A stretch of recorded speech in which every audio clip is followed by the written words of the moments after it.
morning, everyone. This is day two of our Ho Chi Minh City, Vietnam. We had our breakfast from hotel, and we all are moving towards Independence Palace. As promised yesterday, we are visiting a couple of areas today: the Independence Palace, War Remnant Museum, a couple of shopping areas, and then definitely Boyne Wen during the night. That's a pub visit, pub street actually. We would be visiting there as well. So this first point is Independence Palace, which is considered as presidential palace. Yeah, that's right. The palace in the backside. Okay.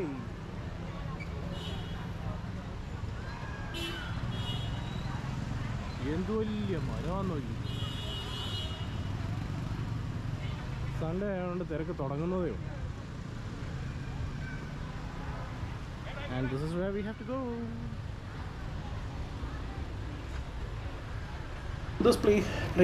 This Independence Palace is a big, huge land area, and it's in center of the city itself. So the palace was built on the site of former Norodom Palace. There was another palace which was here, Norodom Palace, which was distracted, and then this current presidential palace was built. And I would like to say that the new palace was designed in a modernistic style with elements of traditional Vietnamese architecture as well. The building actually stays in 3 stories high. I would be visiting each floor, so I would be showing you guys what is inside the palace as well, because it is public can actually view it. It is Sunday as well, so we can expect some crowd today. And there is a huge park, as well as there is refreshments, restaurants which is around this palace. So once you are over here, please don't worry. You will behind the palace there is a lot of refreshment corners, cafes, and restaurants which is available, which is.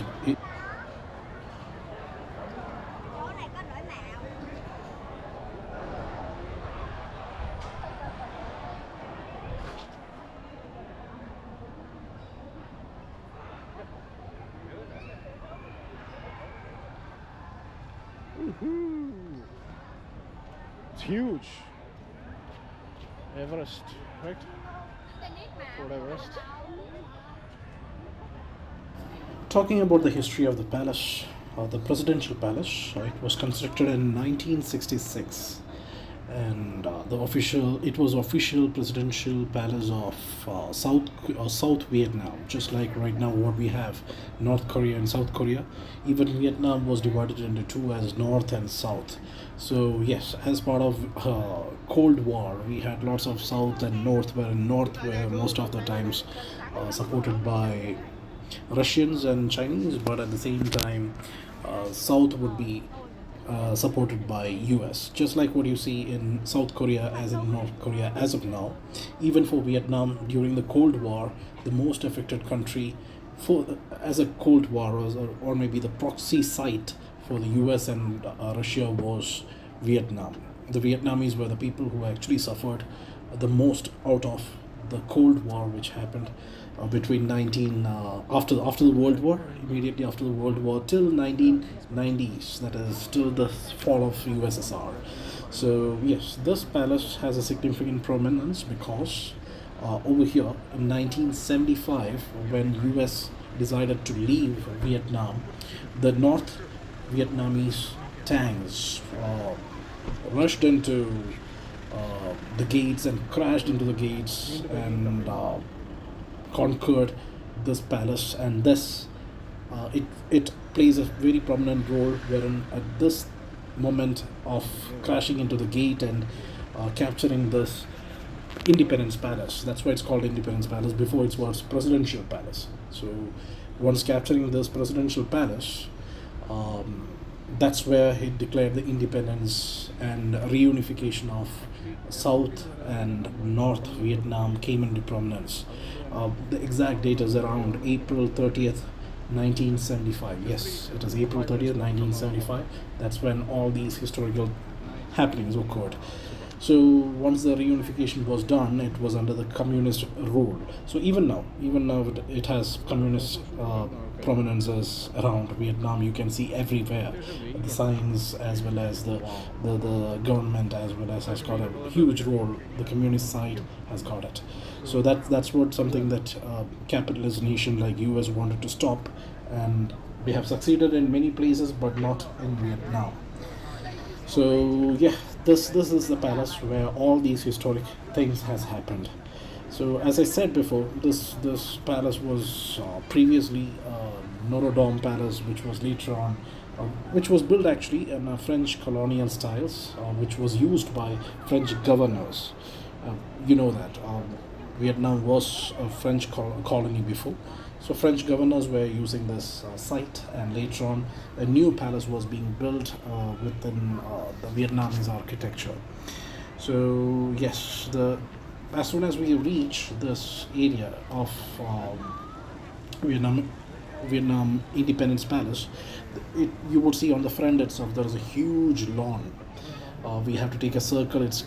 We have to take a circle to reach this from the front portion. So right now we are coming from the back side of the palace, and it has got a ticket fare, but unfortunately we couldn't find any ticket areas, so we haven't taken any tickets. We got in. There was no ticket checkers as well. So I think as it is Sunday, it's open, I believe, and I would definitely explain regarding the working hours towards the end of this video regarding when the Independence Palace is open, at what time till what time it's open and it's functional.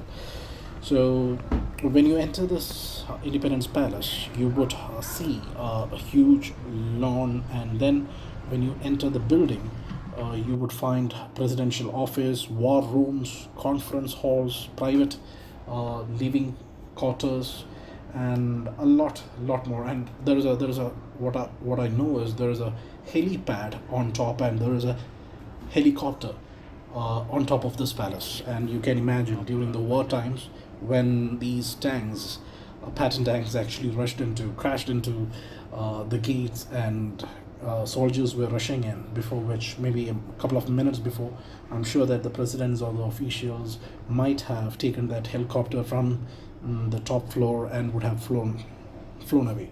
So yes, there is a helicopter on top of this palace that I would show you guys during my tour into the palace areas. There is a lot, and being a presidential palace, definitely, and Vietnam being a developing country and maybe progressing country during those days, it has got its own limitations as well. Do not compare it with developed countries and its presidential palaces. But over here, what you can see is simplicity, but at the same time, huge areas wherein a lot of people can be accommodated and all.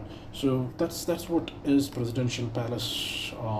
To explain to you, the Independence Palace, I can't say it anymore as presidential palace because presidential palace has been moved to Hanoi.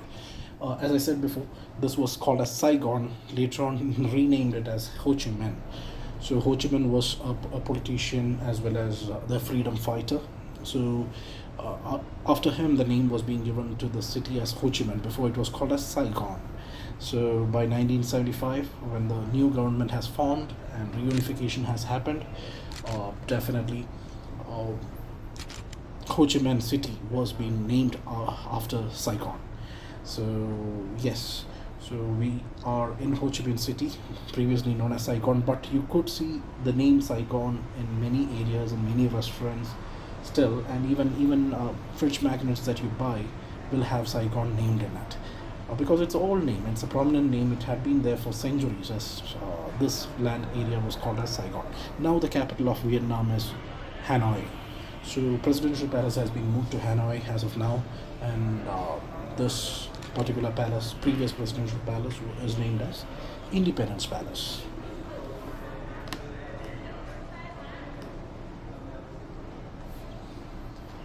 And as I said, while we walk through its majestic halls and rooms, you will experience a fantastic step back in time.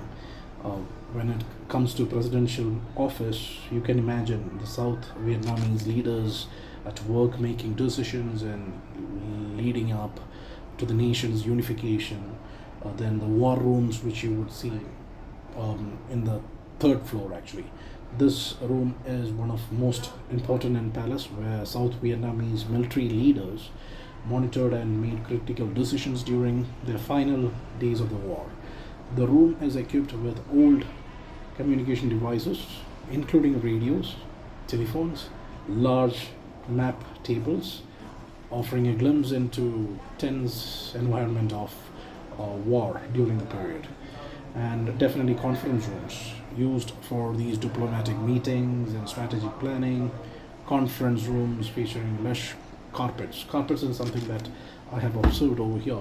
There are huge different shapes of carpets, which is really good to see. Nice carpets which is there. And yes, the usage of wood. You would see a lot of wood tables, wooden tables, chairs, desks are all wooden. It's an old style. You can think of it, the old Vietnam style, wherein you would see a lot of tables and chairs with wood, and definitely intricating chandeliers, which shows the culture as well as luxury side of having being in a presidential palace. So that's one of the thing. And then private quarters, the upper floors of the palace actually has got private living areas for the employees, staffs. So that actually has the top floor of this building has got private quarters. So, and I can say that the furnishings are very elegant, modest, offering stark contrast to the opulence of ceremonial rooms below. And one of the most notable feature of this palace is the rooftop garden, which actually offers a panoramic view. I have not taken my drone this time, so in Thailand definitely you would see a lot of drone shots. But being in a city, and that too in a communist country, there is no prohibitions of using drones here. But I have not taken it out, so drone is at hotel. So with the panoramic view, I wish I had taken the drone. So with the panoramic view of Ho Chi Minh City and its surroundings, this roof garden, which was there, as of now it's not there, but which was there, it has got photos in the walls of this palace. So the roof also, as I said before, has got a helipad, and also there is a helicopter, which I am aware of, which you would see as well. There is a helicopter which is being kept for display purpose. So that's where those final moments of the war has happened, and where officials has flew from this helipad using the helicopter. So I can see that the grounds of the Independence Palace are as captivating as the building itself. The spacious lawns, as I said before. So a lot of history that lies within this palace, and yeah, the view is for you guys to enjoy. And after this, definitely we would be heading towards the War Remnant Museum. So let's have a check on what is there inside and what is there in different floors of.